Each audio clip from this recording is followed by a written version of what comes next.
Welcome to the Reality Revolution. Today is a wonderful day. Once again, I have the honor of speaking to the one and only Paul Selig.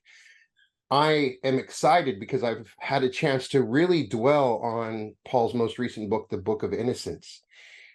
And it is a wonderful compendium. And the amazing thing about Paul's books is that they're so energetic and powerful. They're connected to each other.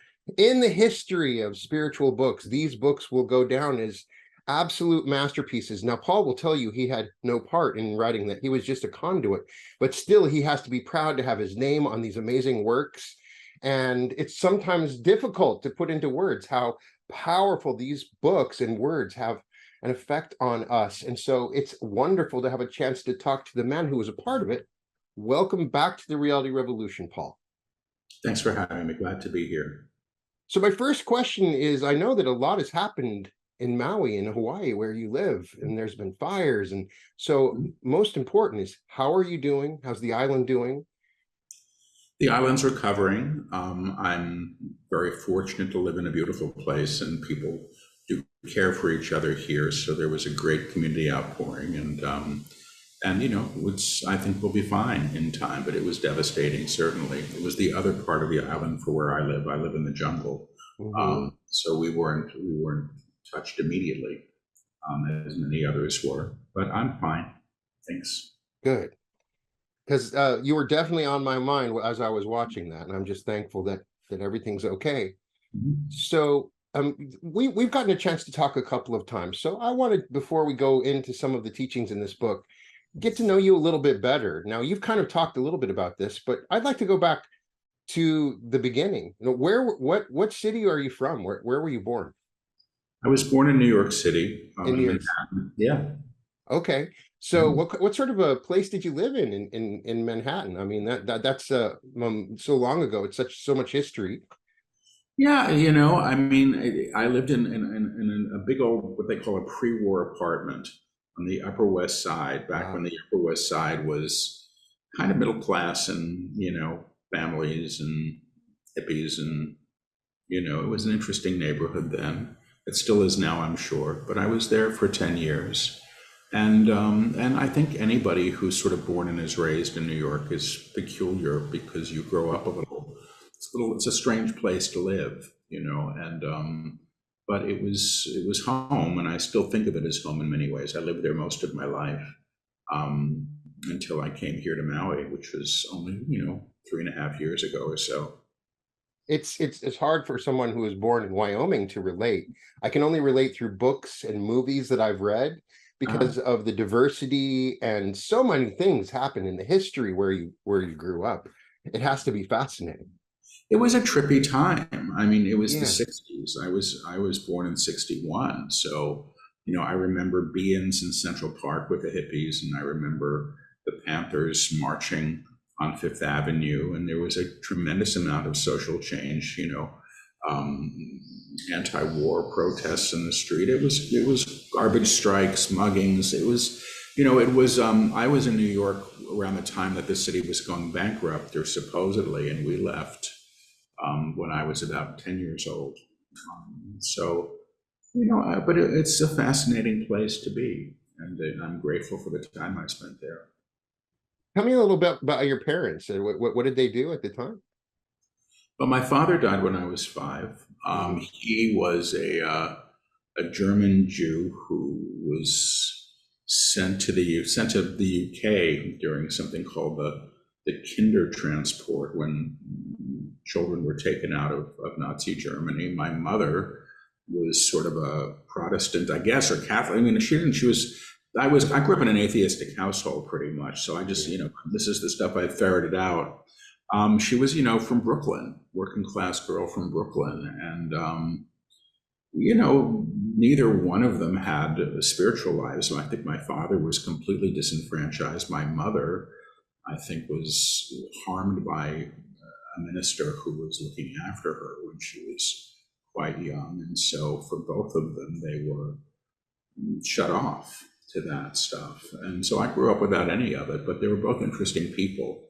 My mother just died a couple of months ago, and so I'm sort of sitting with her dog who I inherited, and I have her old deaf dog, and you know, and I'm thinking a lot recently about where I come from and what those things mean. But I'm living a very, very different life than I ever Yeah. expected, and I suspect that either one of them would ever have imagined for me. Well, I'm so sorry about your mother. I know that that is significant, and I'm there's no words that can truly explain when an event like that happens and the way you enter into memory. It's truly profound. When, as you have found in working with your clients, that those formative years and those first 5 years really do have an impact.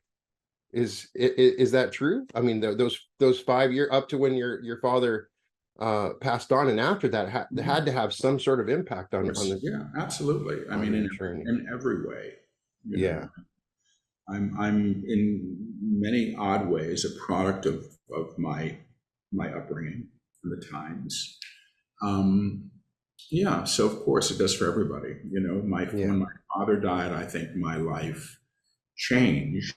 You know, suddenly I had a young mother, basically a young woman who, you know, was quite young and had 2 children, and she had to take care of them, and things changed very, very rapidly. But you know, she was resourceful, and I inherited his love of the arts, and she was an artist too at that time. She was a painter, so you know, I got some good stuff from both of them. So when this is happening, when did you start first hearing the voices of Melchizedek and your guides? It wasn't until much later. You know, I had a couple of psychic experiences and significant ones when I was a kid. But I would never have thought of myself as a psychic at all. I just had a couple of really weird experiences. And when I was 25, I was a year out of graduate school at Yale, and I had developed an ice drinking problem and an incipient drug problem, and, you know, started asking for help and prayer for the first time in my life. And then I heard a voice telling me to get my act together. That's how it started. It wasn't anything that I thought I would gravitate towards. I thought that people who believed in these things were probably a little feeble-minded. It wasn't, you know, it wasn't a great interest of mine. I mean, I like ghost stories and I like spooky things, but you know, a relationship with Source, all of that stuff was for other people. And honestly, you know, the first voice was a voice that did change my life. I listened to it. I ended up getting clean, you know, that day, which was quite surprising. Wow. And you know, it's been an odd and ongoing road. You know, I have an odd and unique ability, which is this clairaudience and clairsentience that's developed since then. I probably had it as a kid. I didn't know that I had it. I was highly sensitive and prone to, you know, disappearing into television or food or books or anything that I could find to sort of escape myself.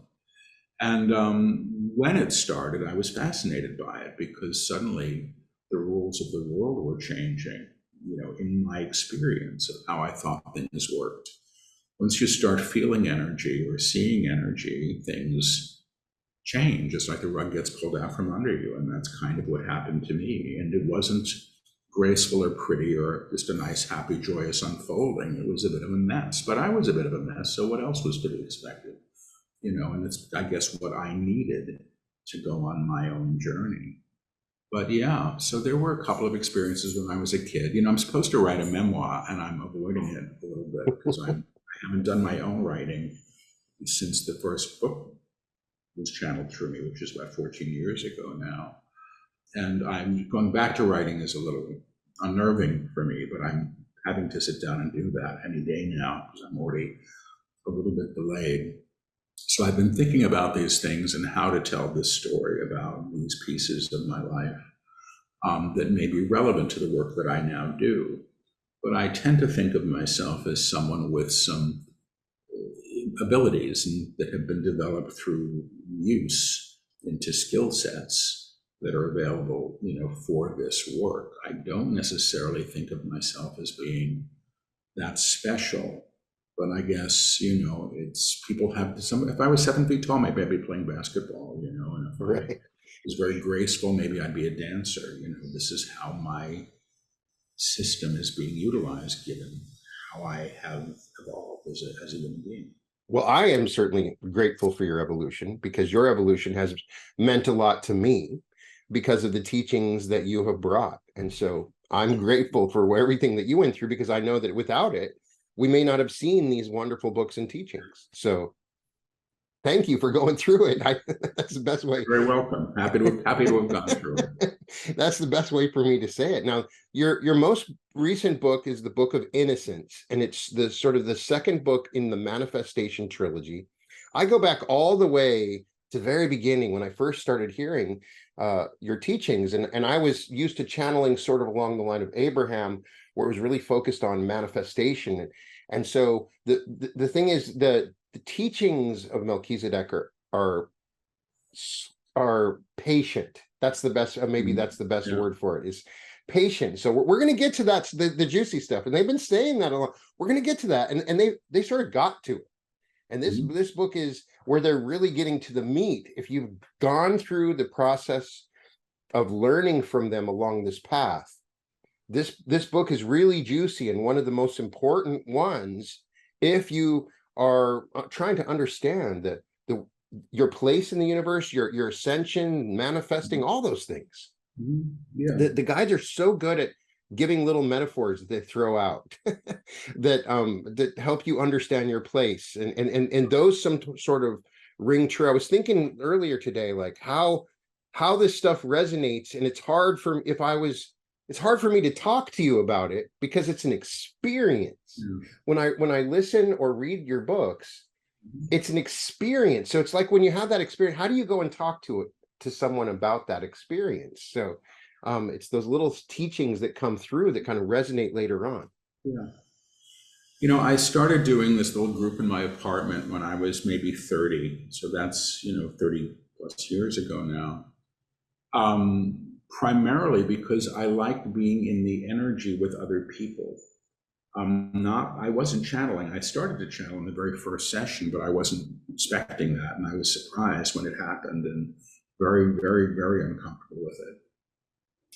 But there's something about being in a shared experience of energy that I think it's a communal experience of source and what that might feel like, which I think is important. It's the reason that I have trusted some of this and all of this in a lot of ways, because it's palpable.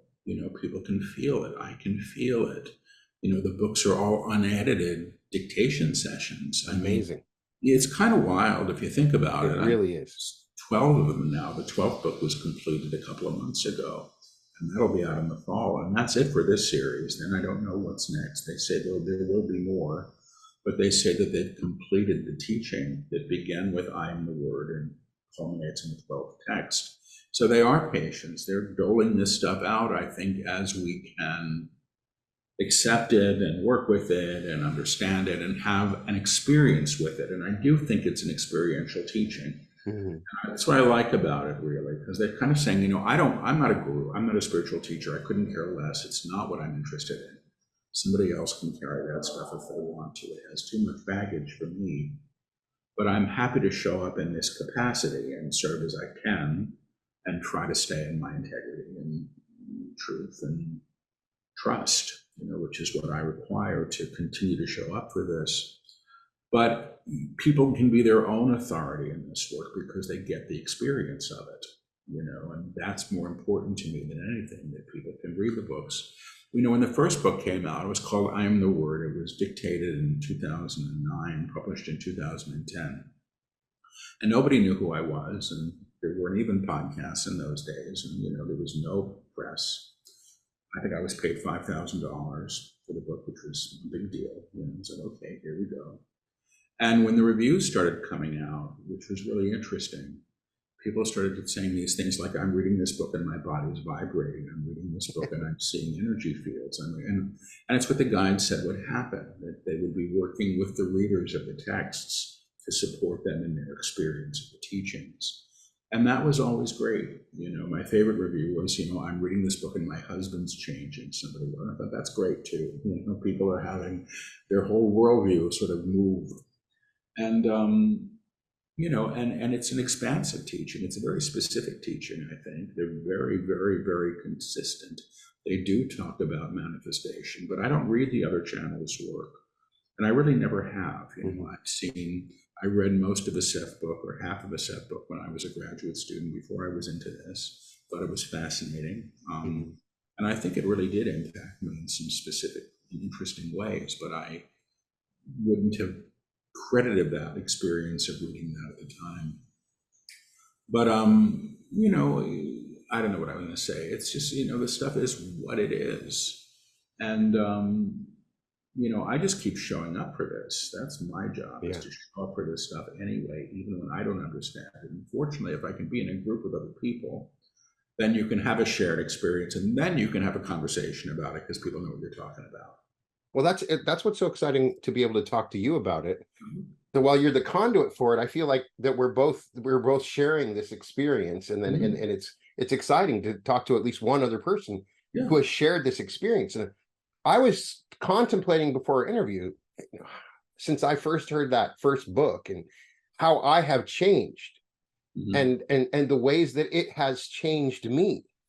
And so I have found, if I were to look at these teachings and the way it has influenced me, I've really started to embrace the present moment and understood the eternal nature of being in a higher level of love in the present moment. And when I'm in that moment and I am observing everything else, I am interacting with it and I'm raising it to a higher level.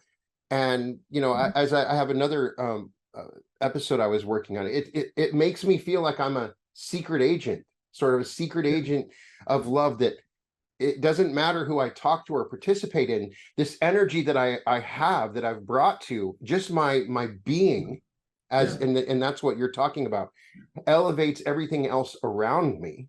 And I cannot explain that to say, oh, this is how it is. I can only tell you that's my shared experience of this. And it continues just a little bit more every day and with every book, that my being feels elevated. And I was wondering to share that with you. Well, they talk about it as a teaching of presence and being. One of the claims they work with are attunements. They call them claims of truth or attunements. I know who I am in truth. I know what I am in truth. I know how I serve in truth.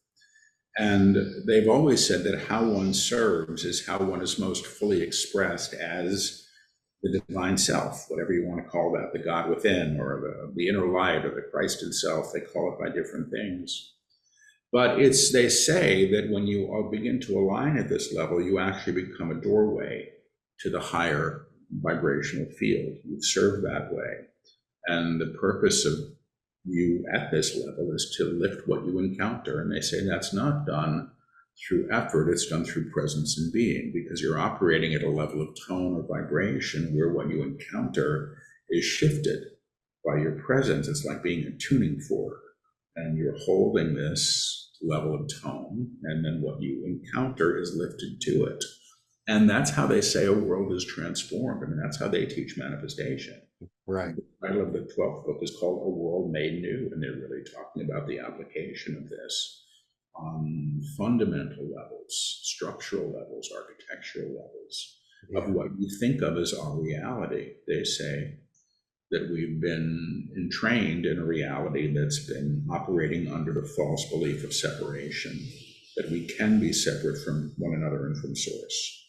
But we've accrued all of this evidence in favor of separation. And because it's all we know, we replicate it unintentionally.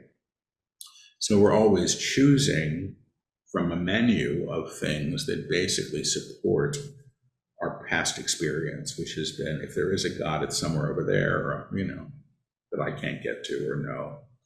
And I'm not saying that I walk around in my knowing. You may be more advanced than I am, truthfully. I have no idea how these things work.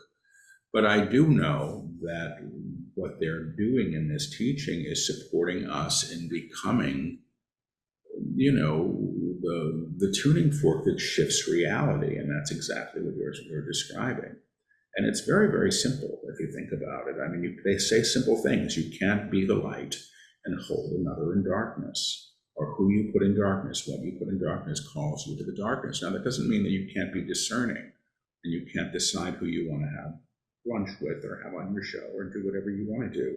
But it does mean that at a level of vibration, you're not denying the inherent worth of another human being, because they say to do that is to do it within yourself. It's a big challenging teaching, but it's really simple. Really so simple. When you are the light, you get to shine. That's it. The two favorite chapters that really get at what you're talking about is on memory, as you just mentioned. Yeah. They address this over 2 chapters, and my understanding of what my memory is, how it's filtered my past experience and my movement to the upper room, and my memory, although it happened, I acknowledge it, has been, it changes everything in the way that it affects. We kind of move outside of that feedback loop that memory becomes through this teaching. Yeah, I was surprised when they got it, because I never know what the books are going to be until they start to dictate them. And I was surprised when they called it the Book of Innocence, and I was like, what the hell, that's new, because they were teaching presence and being in their lectures up to that. I thought the next book would be called Presence and Being, but no, it was the Book of Innocence.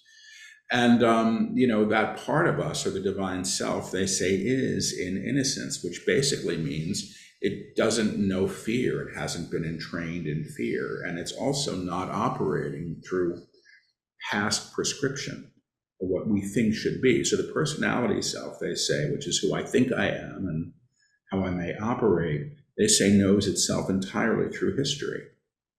That's basically the menu that we're always choosing from. And then the big thing is that all memory, they say, at the level of personality or even collective conscious awareness, the collective field is born in this belief in separation, which they say has never been true, which means that all of our memories are faulty. It doesn't mean to say that things didn't happen. They're not pretending that people don't do awful things or things that were terrible or hard didn't happen, but they are, I think, reframing how we interpret these things without what they would call, I think, a tainted lens or a faulty lens on the camera, which is how we interpret through what we see. I was told this was a good thing or a bad thing, or this is a worthy person or an unworthy person. It's better to be rich than poor. It's better to be, thin than fat. I mean, all of these things that I've carried my whole life, they say are based in a common field of kind of misunderstanding that we've given enormous credence to. And, I think this frees us up in big, big ways. Now, I'm fascinated just by language.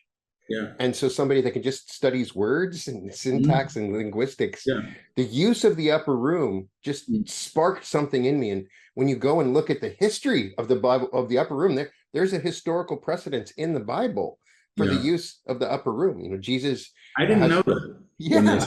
I didn't know that when they delivered it. And then I got told later, and then somebody sent me a link. Maybe this is when it was of Mahalia Jackson, the gospel singer, singing a hymn called "In the Upper Room," and I was like, "What?"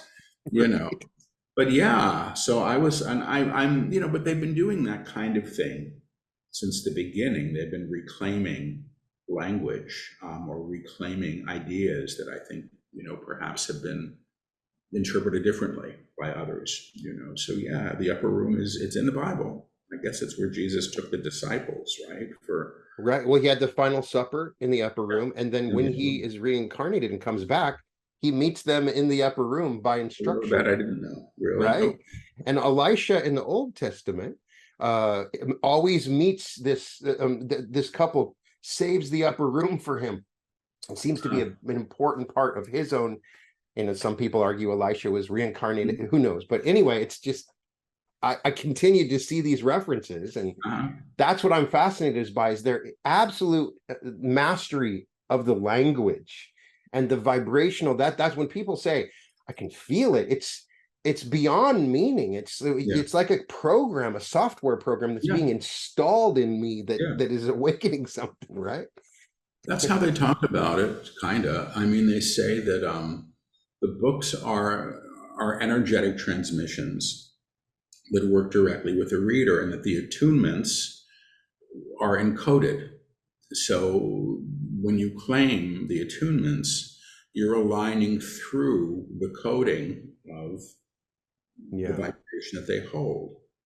So I've understood it to be like if you're going to play a jukebox and you play D3, it's always going to be, the night that the lights went out in Georgia, or, something, oh, there's that song, this is the coordinate. And the claims do different things, and they work with people differently in terms of their alignment, but they're palpable. So when I do live events, and I just came back from a week of one in Costa Rica, when they work with the attunements and they have people do it with a partner or in a group, or have somebody stand up in front of the room and do the whole room, you can feel the shifts with your partner and yourself. You can feel what happens in your own energetic field when you claim them for another. It's kind of really interesting, but I like that about the work because, when I first started channeling in that little group in my apartment, I wasn't interested in what they had to say, because they weren't lecturing in those days. They were bringing through fragments of information and energetic attunements. And I just wanted to be in the energy because I could feel it. And I wanted the shared experience of being in the energy. And I was surprised when I started hearing things clairaudiently to share. And when I first started hearing things, I would say, I think I'm hearing, I think I'm hearing, I think I'm hearing. People finally said, Paul, shut up and just say it. And that's how it began, because it was a nice group of people and they were supportive of the process that I was beginning to undertake. So, I don't know, that's kind of like what it is. It's the way the language works. And then once they started lecturing, which wasn't until many years later, after I quit smoking, I was, that's 14 years ago now or something, maybe a little more. It was before the book, 15, 16 years ago, 15 years ago. Right after I stopped smoking, and they told me to stop smoking, just like they got me to stop drinking. They said, we would like to continue to work with you, but you need to address this first. Once that was out of my system, and I was a 4-pack a day guy, I was serious. That's when they started, speaking. And all I knew was I was speaking more. And but I wasn't that interested in what they were saying. I was interested in the energy. And a medium that I knew well and loved found out that I was not recording the transmissions. And she said, how dare you not record these things? And so I finally, the next week, recorded the lecture and then transcribed it. And I really began to see what they were doing, and that this was kind of perfect. And these were complete teachings. And I began doing that after every lecture, every week, to see if it would continue to happen. And once I became willing to do that, that's when they said, we have a book to write. Once I was willing to show up for this stuff at that level. That was how it happened. Amazing. And I feel like I'm with you. I understand your journey, and that's why so many people relate to what, the more that we learn your story, the more the teachings also resonate as well. Mm-hmm. There's some other things they talk about that I wanted to talk about. True mind, and so they're talking about the universal mind beyond the personal identity. Yeah. And as we enter, are we just temporarily of the personal identity, and we are the true mind? That's our true identity, and we're just moving towards an identification of that. I don't remember the teachings on true mind at all, but I haven't looked at the book since I had to do the audiobook. So that was Right. a year ago or something. Yes, is what I would suggest. I mean, when I was just doing this workshop, I don't know, maybe it was an online thing recently, they started to break down for somebody who was asking questions about, the divine self, the monad, the Christ itself, and soul, and then higher mind. And I think when they're talking about higher mind, they're talking about collective truth, beyond the idea of singular experience, or even possibly beyond the idea of the singular evolution of the soul, but the aspect of us that's in participation with all consciousness and all awareness. That's my sense. Right. Now, I know you don't always bring out the guides. Is there any way we can the guides advise the people that are listening to the show now, or do they have any message for us? I'll see. I'm jet lagged. You have to forgive me, No, Alan. no, I understand completely. But let me just see. Saying the young man wants to know one thing: is he getting it right? If he gets it right, everybody gets it right. If you wish to use the word right, if you wish to use the word right to say I comprehend, you all understand the level you can. You all understand at the level you can, the level of comprehension that you claim supports your experiences. This is a teaching of co-resonance. As you say yes to it, as you say yes to it, you align to the potential. You align to the potential. The teaching clarifies that the teaching clarifies and supports you in clarification. The word clarification is a good word. Your understanding is clarified experientially through your knowing, or the aspect of you that isn't questioning, but already come to an awareness, but has already come to an awareness of who it is, and how it expresses through you, and how it expresses through you. How do people understand the idea of identity? That's the one thing they need to know. That's the one thing that they need to claim. Your name is this or that. Your name is this or that. Your idea of what you do is this or that. But you are beyond those ideas. But who you are beyond those ideas, the monad of the monad, or the true self, the expression of the divine as you, the expression of the divine as you, and its expression as and through you, as consciousness, what's been taught here is what is being taught here. If you wish it, say yes to it. If you wish it, say yes to it. It will be there for you. It will be there for you, period. Thank you so much. We're always honored by your presence. Thank you. Yeah. The world is constantly changing. Lots of crazy stuff is happening in the world, and I'm addressing things that when I turn on the TV, it's hard for me not to be afraid, because that's the structure of the, there's wars and all over the planet.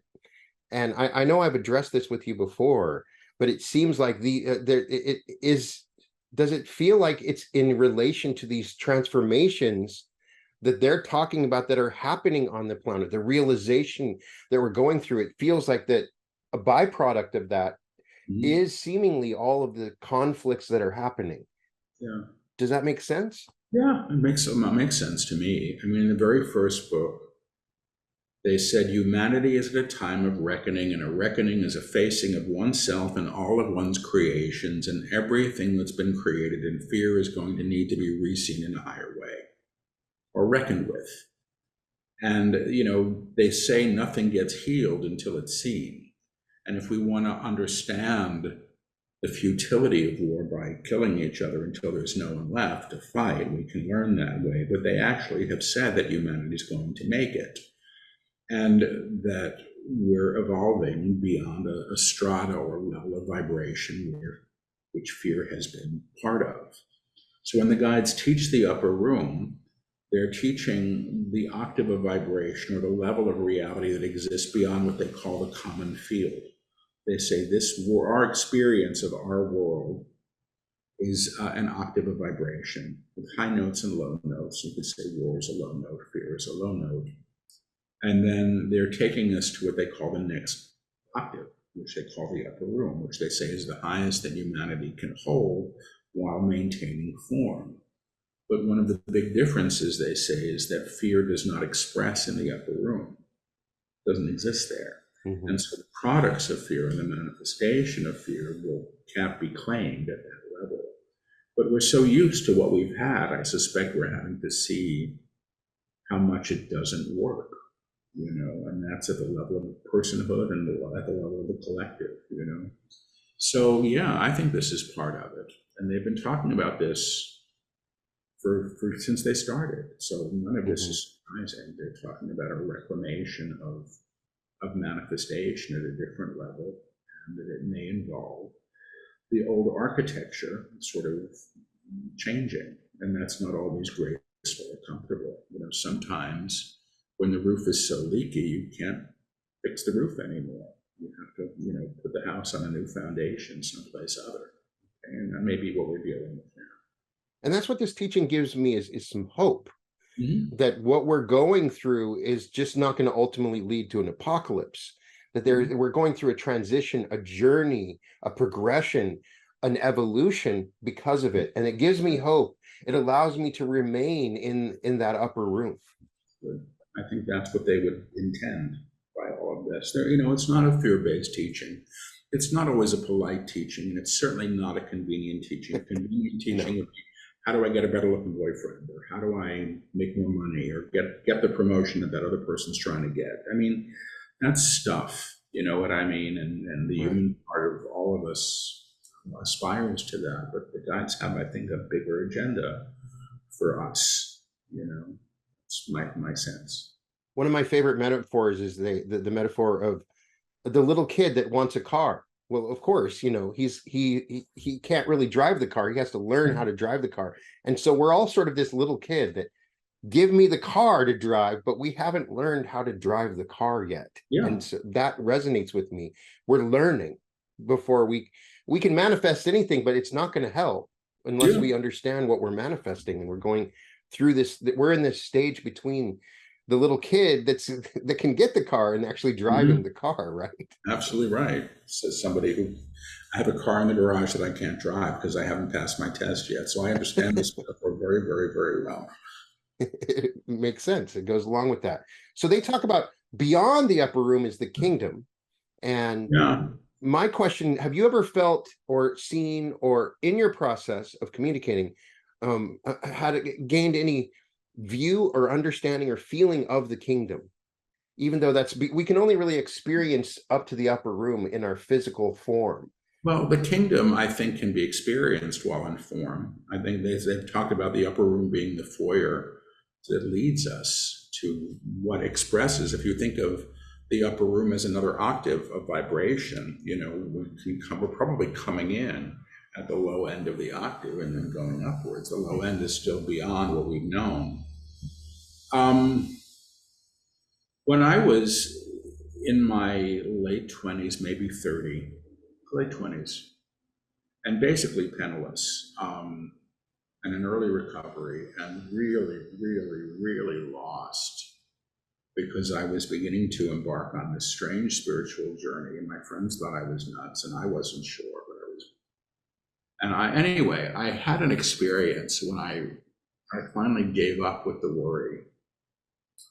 And that's another longer story, but I had a patch of about 3 days where the pain that I had been in was just gone. It was lifted. And I probably had 45 cents some of those days. I'm not exaggerating, I was very poor. But I remember being in New York with nothing. And I had a place to live and I had food, I was taken care of in practical ways really throughout that time. But a period of 3 days when that thing lifted, where I knew, and just totally knew, that I was right where I was supposed to be, and it came with a sense of peace. Like I don't know that I'd ever really known, but what was remarkable about it was I also knew that everybody else was exactly where they were supposed to be too, and it blew my mind.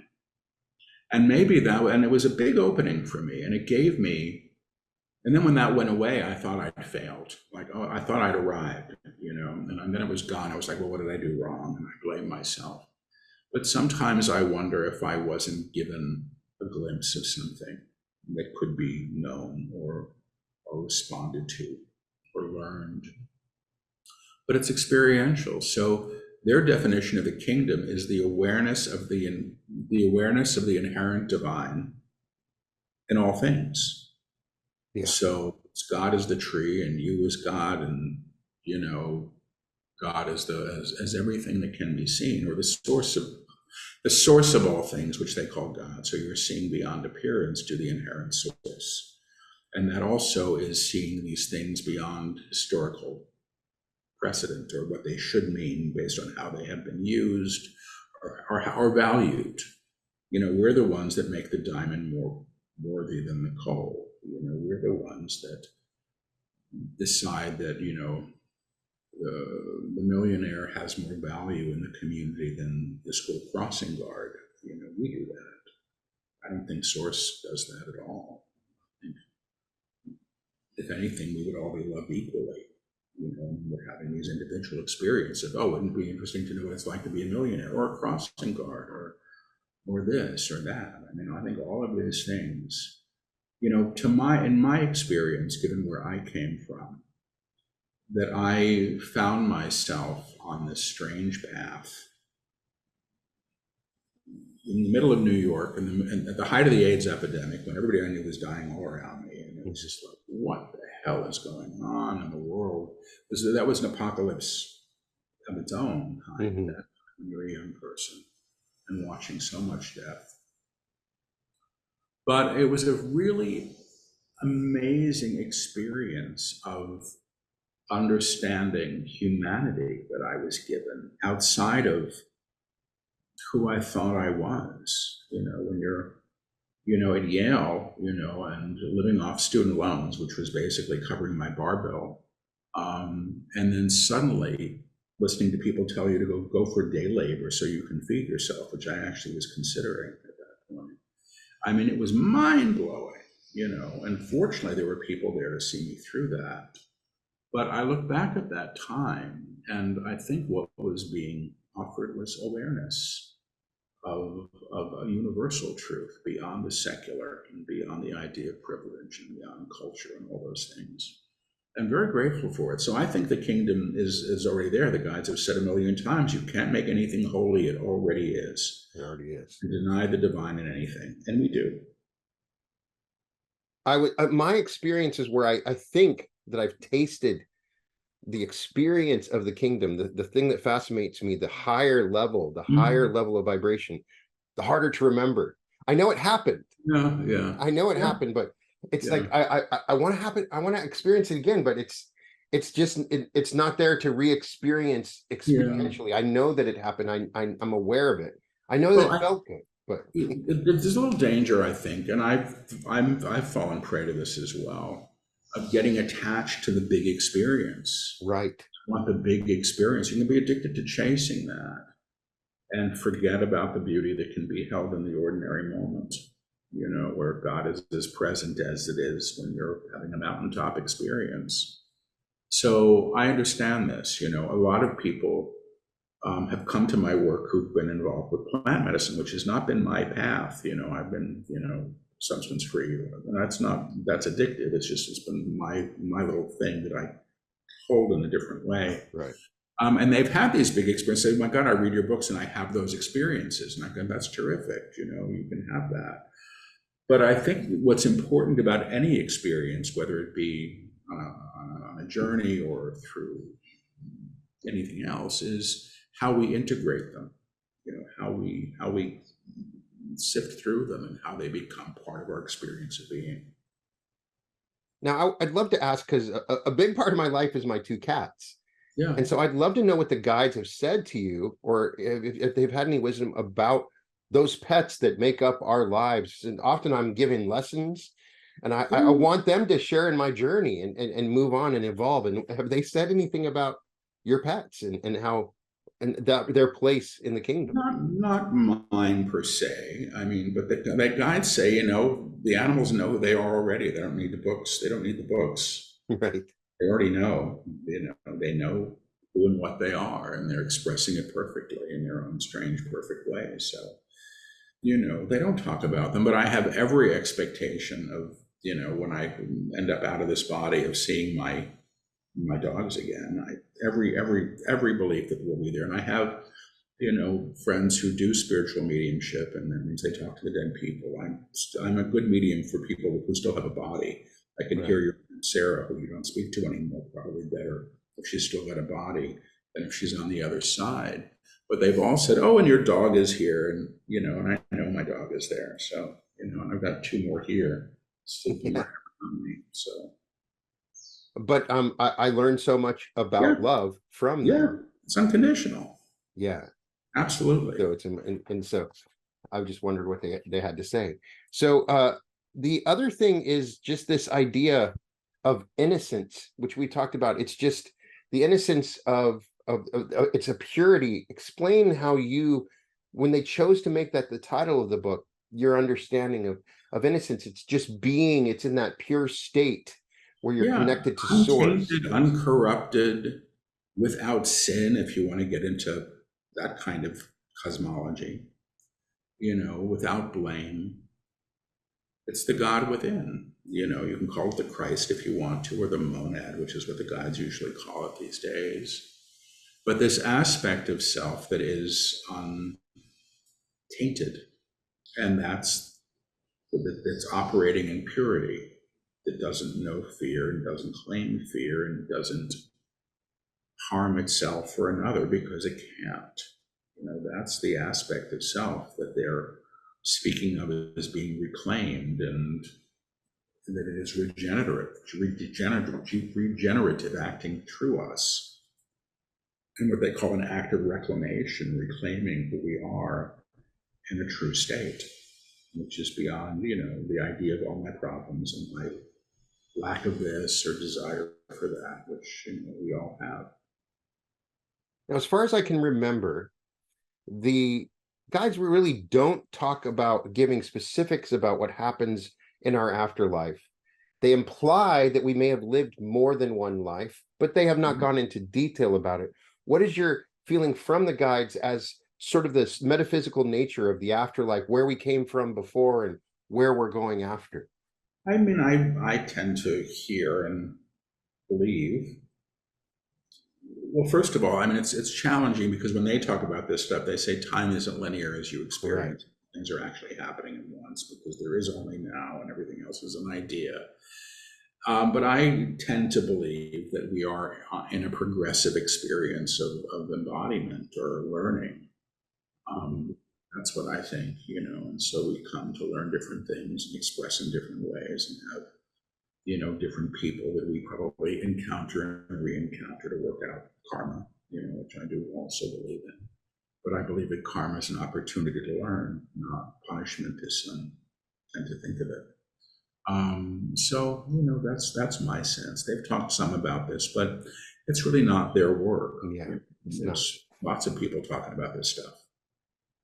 I'm sure there's questions you would love to have for them. Underlying a lot of the stuff they talk about is a knowing. It's almost like a knowing from other planets or experiences. Like they've seen what we're going through. The way they're talking to us is that they've seen it before.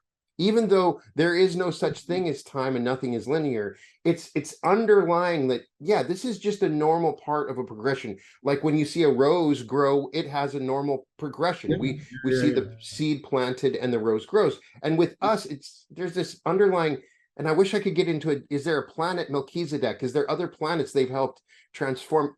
I would love to know what sort of information that they could give us. That's not their teaching. It's right, yeah. I mean, other people, there's a lot of people doing, extraterrestrial work, and that's, the guides, they can be a little cagey about where they're from. Right. They say some of us have been informed, some of us have not. If you wish to call us something, you may call us Melchizedek. They've also said we are the true self, which is another term that they use for Christ. So, in that level of consciousness. And I think we get hung up on the labels and the titles and the this and the that, and it gives us a sense of authority. The only reason they're called the guides is that my ex years ago, when he found out I could do this, he used to say, ask the guides this, ask the guides that. That's what they got called the guides, and I'm perfectly, I don't think they could care less, so, they're holding clearly a larger picture, and that's fine. I'm happy to be part of a larger picture. I may not have all the access to all the information that they have even, but probably I have to be developed to be able to sort of receive more than beyond what I have, and that's part of the ways that they work with me. Well, I know you just got back from a long trip, and I know I'm sure you're tired, and I just want to thank you for taking the time and talking about this stuff with me. And please let me know, I'd love to talk to you again for the next book. Sure. And I'm just, glad that everything's okay where you're at and things are getting better. And I appreciate you spending this time with me and exploring these topics, Paul. Thank you for having me. I enjoyed the conversation. Welcome again to the Reality Revolution.